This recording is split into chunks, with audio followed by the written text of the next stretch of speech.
Hello my dear audience. Bangla সাহিত্যকর্মে নামের সাদৃশ্য এই বিষয়গুলো প্রতিযোগিতামূলক পরীক্ষায় প্রায়ই ভুল হয় এবং এত সূক্ষ্ম ভুল যে মনে হয় যে সঠিক উত্তর দিয়ে এসেছে, কিন্তু না। তো সেই বিষয়টি একটু দেখাবো। বাংলা সাহিত্যকর্মে নামের সাদৃশ্য: নাম, ধরন, রচয়িতা। ৭১-এর দিনগুলি। দিন শব্দটি আছে, তার ধরন হলো দিনলিপি। এর রচয়িতা জাহানারা ইমাম। ৭১-এর ডায়েরি, এটি একটি স্মৃতিকথা। স্মৃতিকথা আছে টোটাল ৫টি।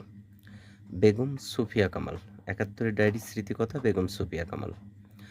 আবার ৭১-এর ডায়েরি স্মৃতিকথা মোফাজ্জল হায়দার চৌধুরী। আবার ৭১-এর ডায়েরি স্মৃতিকথা এইচ.এম. বজলুর রহমান। আবার ৭১-এর ডায়েরি স্মৃতিকথা সর্দার জহুরুল আনোয়ার। ৭১-এর ডায়েরি স্মৃতিকথা মোহাম্মদ আবু বক্কর। তাহলে টোটাল ৫টা ৭১-এর ডায়েরি স্মৃতিকথা। তো এই জায়গাটায় খুব কনফিউশন হবে, তো এই নামগুলো বারবার মুখস্থ দরকার। এরপর আসছে ৭১-এর ডায়েরি, এটি একটি গল্প।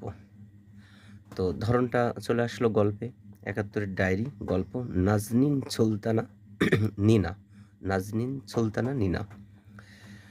এরপরে ৭১-এর নিশান উপন্যাস রাবেয়া খাতুন।